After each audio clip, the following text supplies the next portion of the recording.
attelés là. Est-il possible un ministre authentique, un serviteur qui est mandaté par Dieu, fasse aussi les mêmes pratiques qu'un faux serviteur de Dieu, un faux prophète de Dieu? La réponse ce n'est pas non, la réponse est oui. Et oui.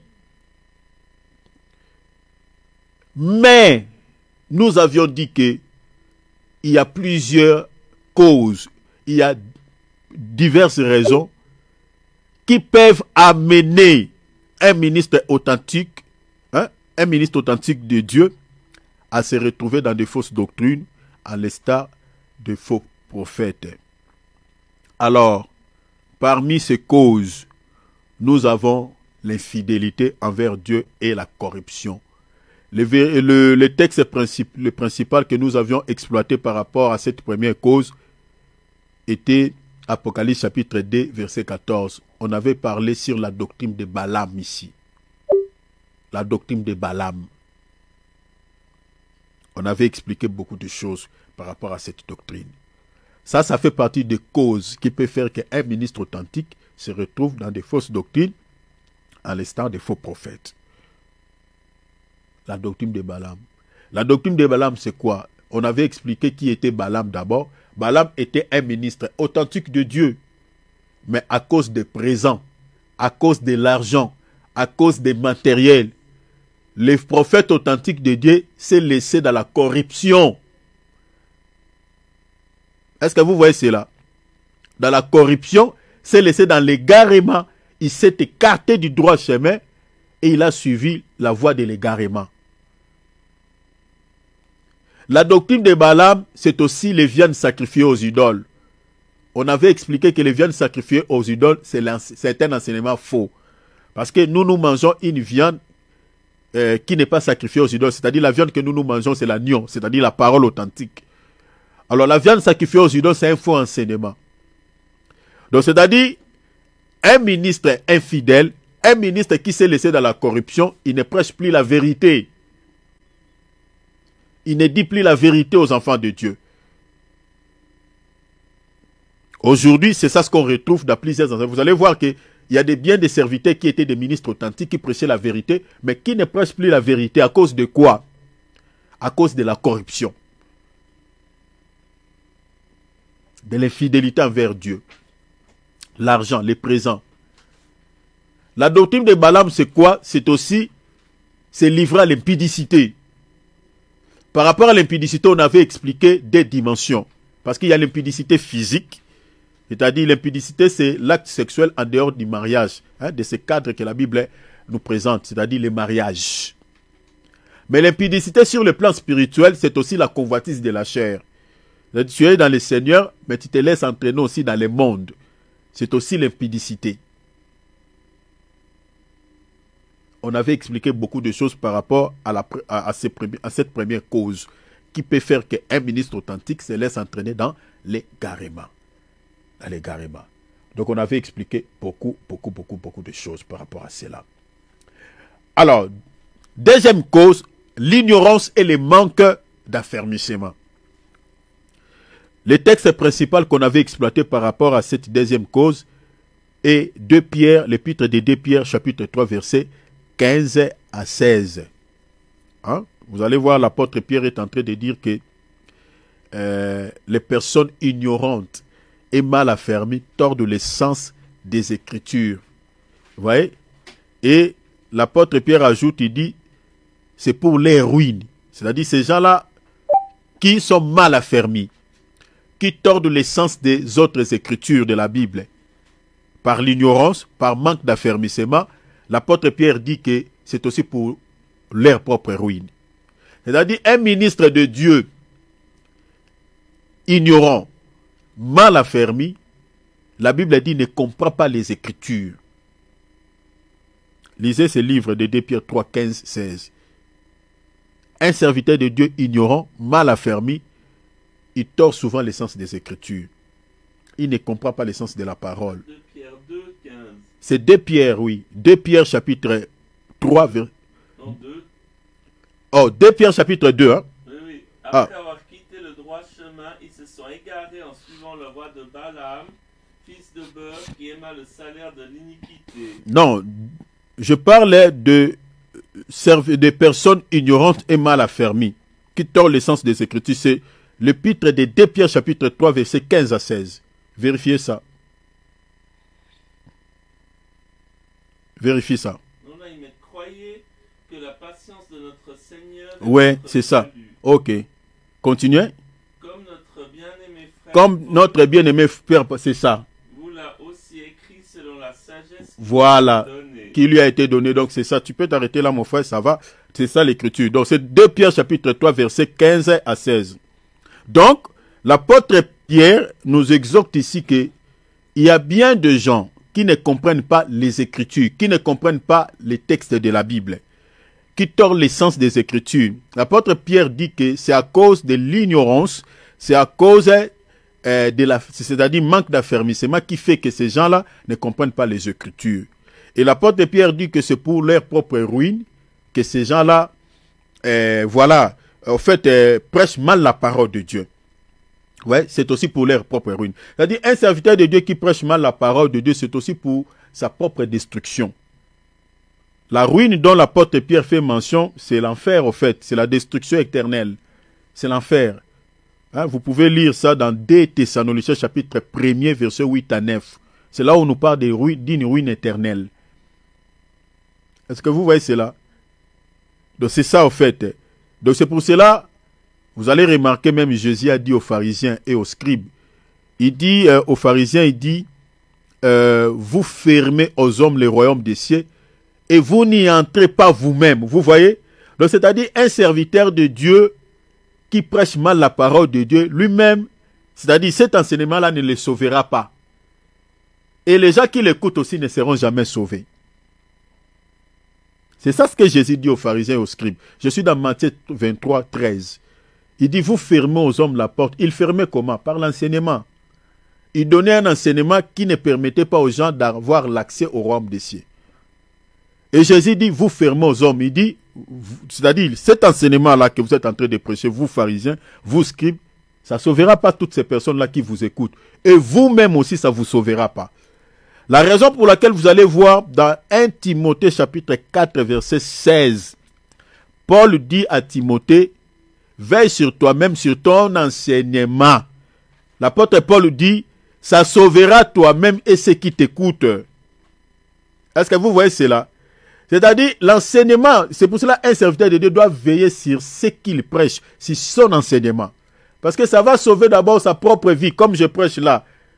Je ne prêche pas seulement pour vous, mais l'enseignement que je prêche là, ça va sauver aussi ça sauvera ma vie. Donc je dois bien veiller à ce que je suis en train de prêcher, à ce que je suis en train de donner comme enseignement. Parce que mon salut est attaché à ce que je prêche comme parole. Vous voyez, lisez 1 Timothée chapitre 4 verset 16. Paul conseille comme ça à Timothée, il dit, veille sur ton enseignement, parce que ça sauvera toi-même et ceux qui t'écoutent. Donc c'est-à-dire, les serviteurs qui prêchent mal la parole de Dieu là, sont comme des pharisiens. Donc ils ferment aux hommes la porte du ciel et même aussi n'entreront pas. Est-ce que vous voyez cela? Alors, donc nous avions dit qu'un ministre ignorant et mal affermi, c'est au fait, c'était parmi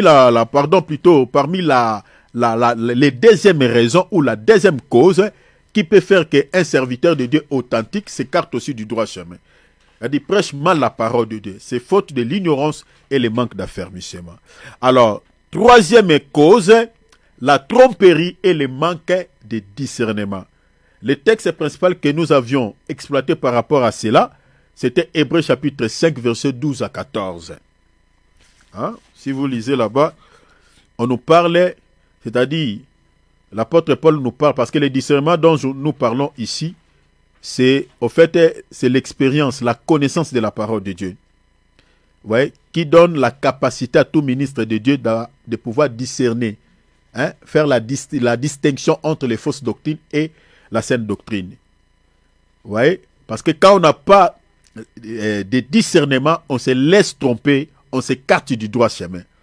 C'est pour cela que tout ministre de Dieu est censé de pouvoir avoir la capacité de pouvoir distinguer les fausses doctrines et la saine doctrine. Et cette capacité émane de la connaissance exacte de la parole de Dieu. Alors, la tromperie et le manque de discernement peut aussi entraîner un ministre de Dieu dans l'égarement. Quatrième cause qui peut faire qu'un ministre de Dieu se laisse entraîner dans l'égarement, la désobéissance face à la parole de Dieu. Le texte principal que nous avions exploité par rapport à cela est Colossiens chapitre 2 verset 8, Matthieu 15, 3 et puis Marc 7, 8. Colossiens 2, 8, Matthieu 15, 3, Marc 7, 8. Ça, c'était des passages principaux que nous avions exploités par rapport à cette troisième cause. La désobéissance face à la parole de Dieu. Là, on avait expliqué aussi beaucoup de choses. Il y a bien des serviteurs de Dieu qui annulent de manière délibérée la parole de Dieu au profit de quoi? Au profit de leur tradition. Parmi les traditions, on avait expliqué beaucoup de choses. Il y a les liturgies, des dogmes, voilà, qui dirigent certaines assemblées. Donc tu peux désobéir à la parole de Dieu, on ne te chassera pas de leurs assemblées. Mais si tu touches leurs dogmes, tu touches leur liturgie, on peut t'excommunier de l'église. Et j'avais expliqué ici, parmi les dogmes, parmi les liturgies, nous en avons plein dans certaines assemblées. C'est-à-dire, dans leur prédication, au fait, c'est comme un rond-point. Ils tournent toujours tout autour de ces carrefours. Ils peuvent prêcher même sur la prophétie. Ils sont toujours censés de pouvoir revenir un tout petit peu là. Comme la doctrine de Trinité. Toutes les églises où vous trouverez cette doctrine, bien aimés, vous allez voir dans leur prédication, il y a toujours mention de cette doctrine. Même s'ils ne prêchent pas sur la Trinité, il y a toujours ça. La doctrine de Trinité, c'est un dogme. C'est un dogme. C'est une doctrine qui ne se justifie pas à la doctrine des apôtres. Il n'y en a pas. Le mot même Trinité, nulle part dans la Bible. Demandez cela à tous les pasteurs qui prêchent cet évangile. Montrez-nous dans la Bible comme ça la doctrine des... Il n'y en a pas. Mot Trinité, il n'y en a pas. Donc c'est une doctrine montée de toutes pièces par les soi-disant serviteurs de Dieu. Et c'est une doctrine qui tire son origine depuis la nuit des temps. Ce n'est pas aujourd'hui, hein. Depuis la nuit des temps. Depuis la nuit des temps. Donc même si on prêche comment, les assemblées où vous trouverez cette doctrine, ils ne vont pas enlever ça parce que toi tu prêches comme moi je prêche là. Non. Même si tu as un appel authentique, si tu veux travailler avec les églises où vous trouverez cette doctrine, il faut la respecter. Si tu ne respectes pas cette doctrine, on te fout dehors. C'est un dogme. Donc tu peux désobéir à la parole de Dieu, tu touches quoi? Mais là, ne touche pas des dogmes.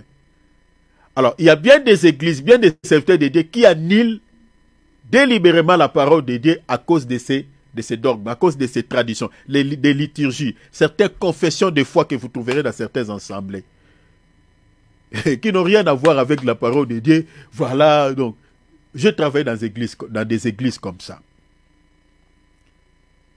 Dans la Bible, il n'y a pas des écritures, il n'y a pas des appuis. Donc, la désobéissance face à la parole de Dieu fait aussi partir que c'est aussi l'une des causes qui fait qu'un ministre authentique de Dieu s'écarte du doigt ses mains. Dans des églises communautaires où vous trouverez pas mal de dogmes et de liturgies, il y a des ministres authentiques qui ont des appels authentiques de Dieu. Mais ces ministres-là sont devenus des faux prophètes à cause de quoi? À cause de ces dogmes. Il y a d'autres qui sont conscients, comme moi je suis sorti dans une église communautaire, où il y a aussi des dogmes. Il y a des dogmes. Mon père dans la foi, il est dans ça un peu. Mon père dans la foi. Mais moi je suis sorti de cela. Je suis sorti, je ne veux plus. Et je ne veux plus. Parce que j'ai trouvé la vérité. Parce que je regarde certaines choses, dans la Bible il n'y en a pas. Il n'y en a pas. Mais je dis, comment on peut nous avaler des pilules donc comme ça, des choses qui n'ont rien à voir avec la sainte doctrine. Mais avant, je croyais à cela. Hein. Je croyais à cela. Avant, je croyais à cela. Mais après avoir, le Seigneur m'a fait grâce, j'ai trouvé la vérité. Je dis, non, non, non. Moi, je ne peux plus respecter ça. Donc, c'est ça. Donc, restons dans la parole, donc c'est ça ce qui est bien. Il y a bien des ministres authentiques qui sont dans des églises dites communautaires, des ministres authentiques, mais sont devenus des faux prophètes parce qu'ils n'ont pas le choix, parce qu'il y a d'autres qui sont payés dans leur communauté. Donc, il sait que si je touche ces dogmes-là, donc on va me foutre dehors et puis je serai dans la galère. Donc, c'est compliqué. Donc, ils n'ont pas le choix. Alors, ils sont devenus des faux prophètes à cause de cela. Cinquième raison, l'oppression de la part des hommes, de la part du peuple que vous dirigez, de la communauté chrétienne où vous servez le Seigneur, ou en raison de la position sociale de la personne qui vous soutient financièrement dans les ministères, etc., etc. Plusieurs causes, l'oppression de la part des hommes, c'est-à-dire, j'ai énuméré plusieurs éléments ici qui peuvent faire qu'un serviteur de Dieu sous l'oppression peut aussi devenir un faux prophète. Le texte principal qu'on avait évoqué par rapport à cela, c'était 1 Roi chapitre 22. On a vu là-bas Michée, un prophète authentique, s'est comporté comme un faux prophète sous l'oppression du messager et du roi, sous l'oppression du peuple. On avait vu aussi dans Exode chapitre 32, Aaron aussi, sous l'oppression du peuple, il a conduit le peuple dans l'égarement parce que le peuple l'avait oppressé. Donc Aaron est devenu un faux prophète à cause de quoi? À cause de l'oppression. Le peuple l'a oppressé pour mettre un autre Dieu à la place de Yahweh. On avait expliqué aussi beaucoup de choses ici. Et aujourd'hui, parce que les peuples veulent un message, parce que vous savez que dans certaines églises, il y a des serviteurs de Dieu qui commencent à prêcher comme les autres ministres de Dieu. Hein? C'est ça ce que l'apôtre Paul dit par la démangeaison. Hein? Les gens ne veulent plus entendre des messages authentiques. Je suis dans, je crois, dans 1 Timothée chapitre 2 Timothée chapitre 2. Hein? Vous lisez à partir du verset 1er jusqu'au verset 4, où la Bible dit que les gens auront la démangeaison d'entendre quoi? D'entendre des messages qui leur caressent au sens du poil. Et ils se donneront une foule de docteurs qui vont prêcher selon leurs propres désirs. Vous voyez? Parce qu'aujourd'hui, si vous prêchez par exemple sur les mariages, vous prêchez sur les social, vous prêchez sur les richesses de ce monde, vous prêchez sur le matériel, vous aurez beaucoup de vies. Donc, si vous êtes en train de prêcher un message qui ne touche que sur la chair, vous aurez vraiment beaucoup de vies, vous aurez l'église sera remplie. Vous voyez, aujourd'hui, il y a beaucoup de ministres de Dieu qui prêchent comme ça. Parce qu'il sait que s'il prêche un message qui ne cible que l'âme, les gens ne viendront pas dans son église, ou s'il est sur Internet, il ne sera pas suivi. Voilà pourquoi vous voyez, beaucoup de pasteurs se sont spécialisés sur des messages qui ne touchent que la chair. Vous voyez, mariage matin, midi, soir, les richesses matin, midi, soir, l'argent matin, midi, soir, 4 clés du succès, 4 clés de bonheur, j'ai dit à quelqu'un, tout ça, ils sont dans ça. Veillez à ce que je suis en train de vous dire. Vous voyez, quand vous êtes en train d'écouter les messages, veillez. Oui, on peut prêcher sur la doctrine, parler sur des choses matérielles, mais Jésus n'était pas mort pour que nous ayons une vie agréable quant à la chair sur la terre. Non, ce n'était pas ça. Ça peut choquer les gens, mais c'est ça la vérité. Jésus a donné sa vie à la croix de Golgotha pour que nous ayons la vie éternelle, point barre. Mais cela ne dit pas que le Seigneur ne peut pas régler aussi quelques soucis que nous avons quant à la chair, non. Ou on ne peut pas demander à Dieu un mariage ou un travail, non. Mais l'objectif principal pour lequel Jésus a donné sa vie à la croix de Golgotha pour que nous ayons la vie éternelle, point barre. C'est ça Jean 3,16. Alors les serviteurs de Dieu qui oublient ça, ce sont des faux prophètes. C'est-à-dire, un serviteur de Dieu qui prêche un message qui ne cible pas l'âme, qui ne communique pas la vie dans l'âme, c'est un faux prophète. Parce que Jésus était mort pour que nous ayons, pour les salut de nos âmes, en fait. Ouais. Ce n'est pas pour que nous soyons des riches. D'ailleurs, les plus riches de ce monde, ce n'est pas des enfants de Dieu, ce sont des païens. Si vous voulez avoir les mariages, si vous voulez avoir de l'argent, vous voulez avoir les travaux, si vous entrez seulement dans les principes de ce monde, vous allez obtenir toutes ces choses-là. J'ai toujours dit aux enfants de Dieu, les païens se marient comment? Les païens travaillent comment? Il y a des principes que Dieu a mis. Les païens entrent dans ces principes. Et puis voilà, ils sont bénis. Ils reçoivent tout ce qui est matériel. Vous voyez? Prenons par exemple la loi des semailles et de la récolte. Ne concerne pas seulement les chrétiens. Ça, c'est un principe divin que Dieu a mis en place. La loi du semail et de la récolte. C'est-à-dire, quand on sème, on récolte. Vous voyez? Donc, si un chrétien sème, il va récolter. Pareil aussi avec un païen. S'il sème, il va récolter. C'est le principe que Dieu a mis. Donc, Dieu n'a pas besoin de pouvoir te donner quelque chose que tu n'as pas sémé.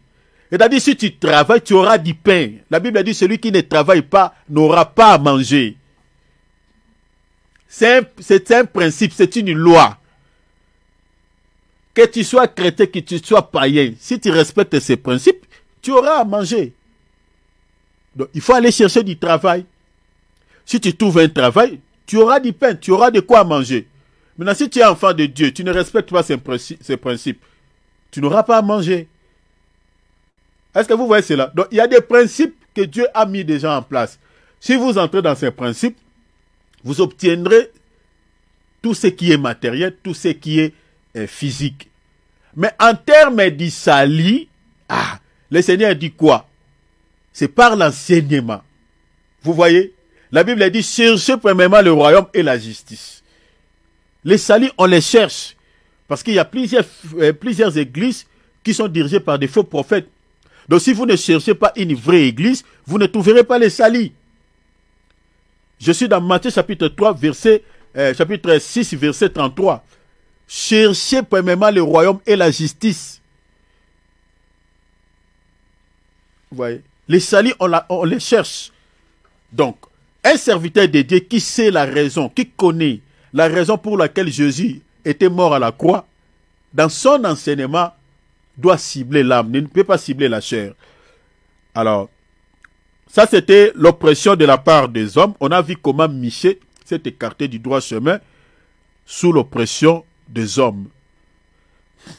Sixième facteur, les alliances ou les connexions avec ceux qui sont élevés.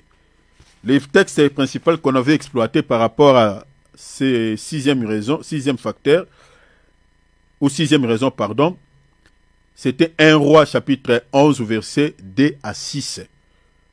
Là, on a vu le roi Salomon qui avait conclu l'alliance avec des femmes étrangères. Et la Bible dit quoi? Ces femmes-là détournèrent son cœur du Dieu véritable vers des idoles, vers des dieux étrangers. Vous voyez? Les alliances. Or, on avait expliqué le mariage de Salomon avec ses femmes. Donc, un ministre de Dieu, c'est aussi l'image d'une femme. Un ministre de Dieu. Selon Galates chapitre 4, verset 19, l'apôtre Paul se présente comme une femme. Il dit à Timothée, je prouve pour vous le douleur de l'enfantement comme une femme jusqu'à ce que Christ soit formé en vous. Vous voyez cela? Donc un ministre de Dieu sur le plan spirituel, c'est aussi une femme parce qu'il donne naissance sur le plan spirituel. Voilà pourquoi vous trouverez dans la Bible plusieurs passages où les apôtres appelaient des fois les disciples leurs enfants. Vous voyez, leurs enfants quant à la foi. Voilà.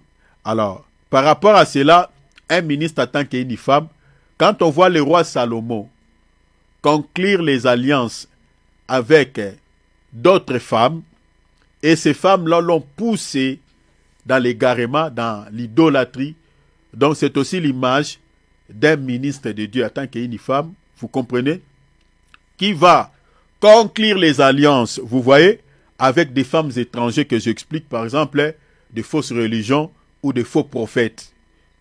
Vous voyez, c'est pour cela que j'ai parlé que la sixième raison qui fait qu'un serviteur de Dieu s'écarte du droit chemin, c'est les alliances et des connexions. Vous savez, aujourd'hui, il y a bien des serviteurs de Dieu qui se sont écartés du droit chemin à cause de cela. Les alliances, les connexions, vous voyez, avec des pasteurs renommés.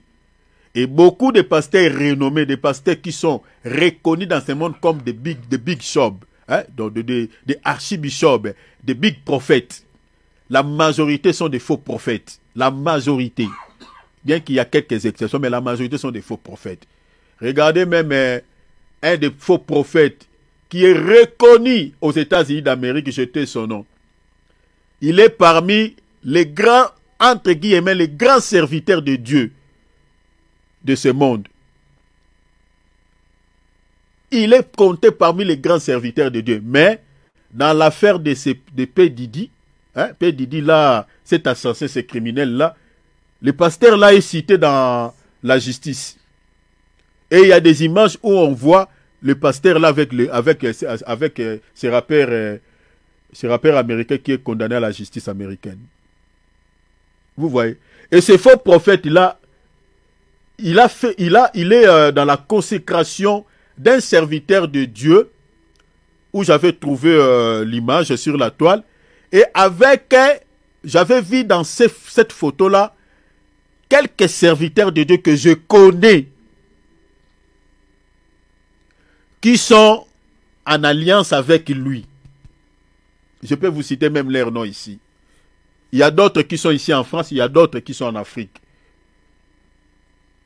Beaucoup de serviteurs de Dieu. Vous voyez, donc les alliances et les connexions avec les soi-disant ministres de Dieu renommés, serviteurs renommés, fait que certains serviteurs authentiques s'écartent du droit chemin. Combien de serviteurs de Dieu qui prêchaient des messages authentiques, qui prêchaient des messages vrais, des messages véritables, mais qui se sont écartés du droit chemin à cause des faux ministres de Dieu. Nous en avons, je connais personnellement pas mal de serviteurs de Dieu qui se sont écartés comme ça à cause des connexions. Surtout les jeunes serviteurs qui veulent être reconnus, qui veulent entrer dans des structures qui sont mises en place par ces faux prophètes. Ils s'écartent, totalement ils s'écartent. Comme le prophète Placide. Comment il s'était retrouvé dans la Kabbale? C'est à cause de cela. Ouais. La connexion avec un serviteur de Dieu qui est au Congo, que je connais chez nous, qui est dans la Kabbale. Lui, il est dans les trucs de Melchisedec. Je crois que le prophète Placide va vous expliquer beaucoup de choses par rapport à ça.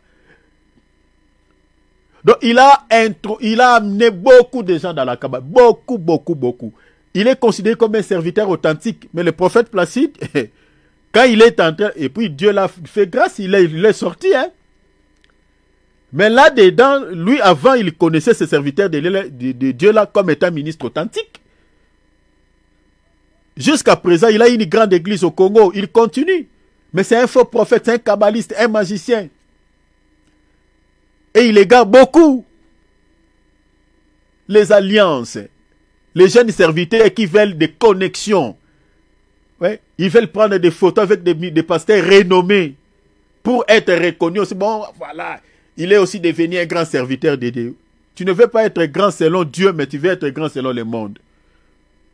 Jean-Baptiste, il n'avait pas besoin de pouvoir s'allier aux pharisiens et aux scribes pour qu'il soit grand. Il a laissé ces gens-là dans leur synagogue. Lui, il est allé dans le désert. Donc, il était hors norme. Les pharisiens et les scribes, ils étaient en défi de bâtir des synagogues, comme on voit aujourd'hui. Tout l'argent qui entre dans nos assemblées, on veut encore bâtir des assemblées locales. Ah, nous voulons encore créer encore une assemblée là-bas, créer une assemblée là-bas. Ça devient comme du business. Parce qu'on aura beaucoup de dîmes, on aura beaucoup des offrandes. Je parle ici de la mauvaise motivation qui anime certains serviteurs de Dieu d'ouvrir plusieurs assemblées ça et là. Il est vrai que cette bonne nouvelle sera propagée à travers le monde, mais la motivation doit être pure. Mais aujourd'hui, la motivation n'est pas pure. On abandonne les veuves, les orphelins, on ne soutient pas les gens qui sont dans la détresse. Tout l'argent qui entre, non, nous voulons acheter une parcelle là-bas, nous voulons acheter... C'est ça, la motivation est que c'est autre chose. C'est-à-dire avoir beaucoup des assemblées locales et on va récolter beaucoup des offrandes, beaucoup de dîmes, beaucoup de dons. Ce n'est pas pour sauver des âmes. Déjà, quand on regarde l'enseignement qui est prêché dans certaines communautés, tous ces assemblées-là, ils sont en train d'ouvrir ça et là. Toutes ces âmes-là qui fréquentent ces assemblées-là, leur sort final, c'est malheureux. C'est triste. Les connexions avec ceux qui sont renommée. Ça, c'est la 6e raison. Et la 7e raison, c'était l'hypocrisie. On avait expliqué beaucoup de choses par rapport à cela. L'hypocrisie, c'est aussi l'une des raisons qui peut faire qu'un ministre authentique s'écarte du droit chemin. Donc, ce récapitulatif, je le fais pour nous expliquer ce que nous sommes en train de partager ensemble. C'est-à-dire, nous avons un thème que nous avions intitulé « Le faux prophète et les fausses doctrines ». Et jusque-là, nous sommes en train de partager d'abord sur les faux prophètes. On n'a pas encore touché les fausses doctrines. Retenez ça. Parce que les fausses doctrines, on va vous donner une liste. Parce qu'il y en a beaucoup. Beaucoup, beaucoup. On va vous donner chacune des fausses doctrines qui se retrouvent dans certains assemblées. Il y a des choses que vous trouvez normales dans nos assemblées. Mais ce sont des fausses doctrines. Dans la Bible comme ça, vous ne trouverez pas ça. Ce sont les hommes qui ont mis ça en place. On vous donnera une liste ici. Au-delà de cela, nous avions mis comme un sous-thème le mode opératoire et les signes qui caractérisent les faux prophètes. Et par rapport à cela, par rapport à notre sous-thème, nous avons mis en place au moins 11 facteurs que j'ai cités tout à l'heure là, 11 facteurs. Alors, nous avions déjà partagé sur le premier facteur, deuxième facteur, et là, nous sommes attelés au troisième facteur. Et par rapport à notre troisième facteur, nous avons énuméré au moins 7 causes qui fait qu'un serviteur authentique s'écarte du droit chemin, comme je viens de citer là. Donc là, nous sommes attelés au troisième facteur. Donc, je crois que mon temps est épuisé. J'aurais du mal à pouvoir partager, je crois, ce que j'avais préparé aujourd'hui. Mais ce récapitulatif était important pour quand même nous fixer par rapport à notre thème. Et puis, là où nous nous sommes attelés. Nous allons prier. Donc, mon temps est épuisé. Nous allons ouvrir nos micros. Nous allons remercier le Seigneur pour le temps que nous venons de passer dans sa présence. Je crois que le prophète Placide sera avec nous demain. Donc, il sera avec nous demain. Je ne sais pas s'il est arrivé. Donc, voilà, là, il ne m'a pas fait signe. Donc, je crois, peut-être, il me fera signe peut-être après. Mais demain, on verra, je crois, par la grâce de Dieu. S'il n'y a pas autre empêchement, il sera avec nous. Nous allons prier le Seigneur. Bénissons le Seigneur qui a permis que nous puissions prendre ce temps dans sa présence. En tout cas, remercions-les. Cher enfant de Dieu, prie pour ton salut, s'il vous plaît. Moi, votre Père, je dis que nous faisons ce programme par amour. Je peux, tout comme je ne peux pas aussi. Parce que on ne me paye pas. Donc, je le fais vraiment pour l'amour du Seigneur, pour que les âmes soient sauvées. Parce qu'on ne peut pas garder toutes ces vérités que nous avons. Donc, nous sommes en train de les faire vraiment avec amour. Donc, il faut que vous compreniez cela. J'ai toujours dit ici que tout ce qui ne se justifie pas dans la parole de Dieu ne croit pas à cela. Tout ce qu'on est en train de vous dire au nom de Jésus-Christ doit avoir des soubassements dans la parole de Dieu, dans la Bible que vous détenez. Quand vous ne vous explique pas, voilà, tu vois, ces mots veulent dire ça dans cette langue. Bien aimé, la Bible que nous avons, je l'ai dit, je ne cesserai de le dire. C'est une traduction. Quand on dit traduction Louis II, c'est-à-dire c'était dans une autre langue. C'était en hébreu, en araméen, en grec. Maintenant, on a traduit cette Bible dans toutes les langues que nous connaissons. Français, anglais, lingala, ainsi de suite.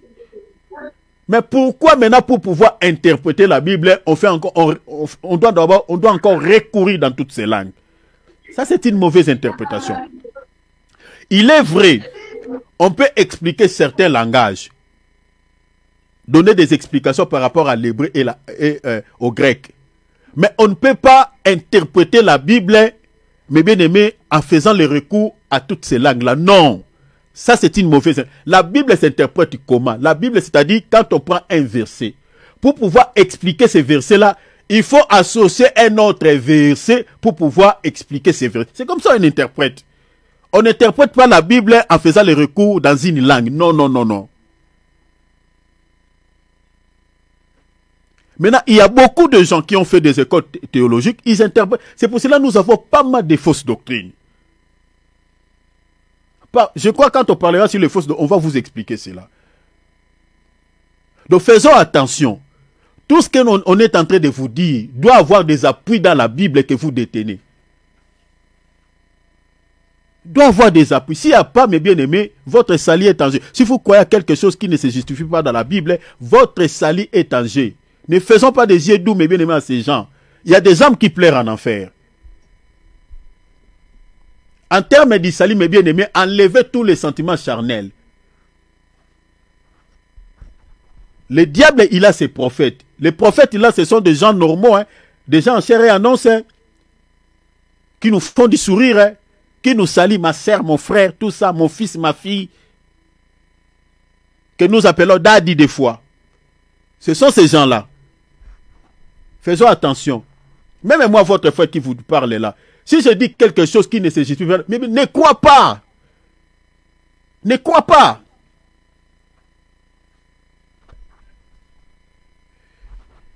Et si je dis quelque chose qui ne se trouve pas dans la Bible, pose-moi la question. Mon frère, ce que tu as dit là, dans la Bible, est-ce qu'il y a une écriture qui soutient cela? Voilà. Donc, c'est ça un peu, mes bien-aimés. Faisons attention. Jésus revient. Jésus revient. Le temps que nous sommes en train de passer là, nous n'avons qu'un seul objectif, les salis. Les salis. Parce que nous sommes fatigués de ce monde. Fatigués, fatigués. Avec tous ces désordres que nous avons, nous sommes fatigués. La méchanceté atteint le paroxysme, atteint un point culminant. On ne sait d'où aller. On vit dans l'insécurité totale, on vit dans la paix. Regarde ce qui se passe au Moyen-Orient.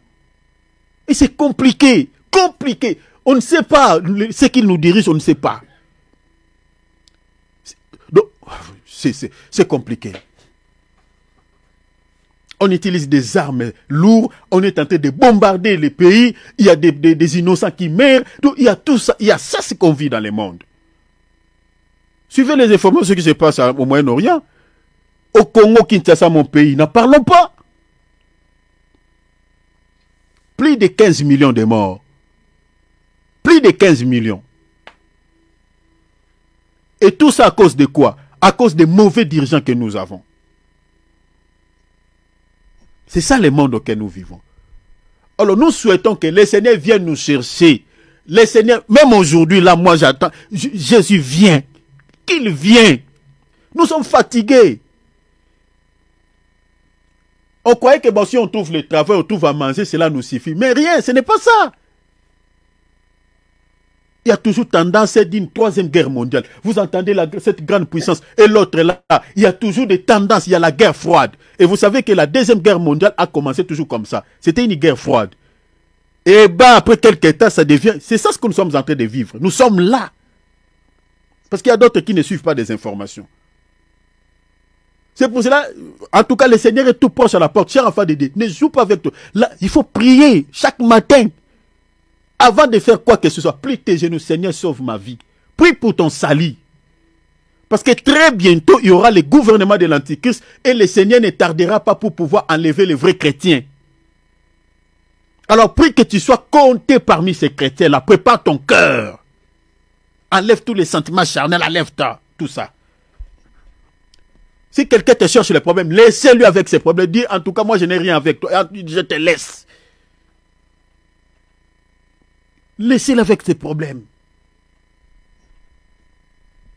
Éloigne-toi du péché, éloigne-toi des distractions, éloigne-toi du mal. Sanctifie ton cœur.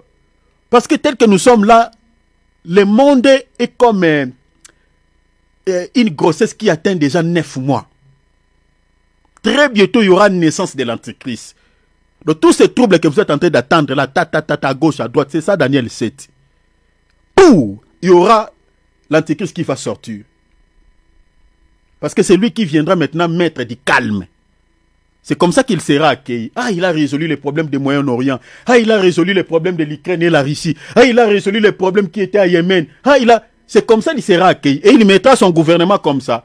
Parce qu'il faut créer des désordres, créer les chaos. C'est ça ce qu'il crée. Parce que s'il n'y a pas les chaos, lui ne fera pas son apparition. Donc on est en train de créer le chaos. On est en train de raser tout ce qu'on a construit. Regardez aujourd'hui la Syrie. Tout est rasé. Hein? Tout est rasé. Libye, n'en parlons pas. La RDC. Et là maintenant c'est Liban. Vous voyez? L'Ukraine, n'en parlons pas. On a tout rasé. Donc on crée le chaos. Bien aimé, tel que nous sommes là, nous ne sommes pas épargnés. Faisons attention. Ça peut aussi atteindre nos pays là. Parce que ça progresse. Là, j'avais suivi, Corée du Nord, il a envoyé ses militaires en Ukraine. Vous voyez cela? Donc ça progresse. Corée du Nord est entrée. La Chine là-bas avec tout ça, ces pays-là. Donc il y a toujours, mes bien-aimés, prions, prie. N'aie pas peur dans les cœurs, mais sanctifie-toi. Bientôt l'Antichrist fera son apparition et l'Église partira en l'enlèvement. Ne te laisse pas dans la distraction. S'il vous plaît, je vous en supplie. Nous allons prier le Seigneur. Demande à Dieu qu'il t'aide.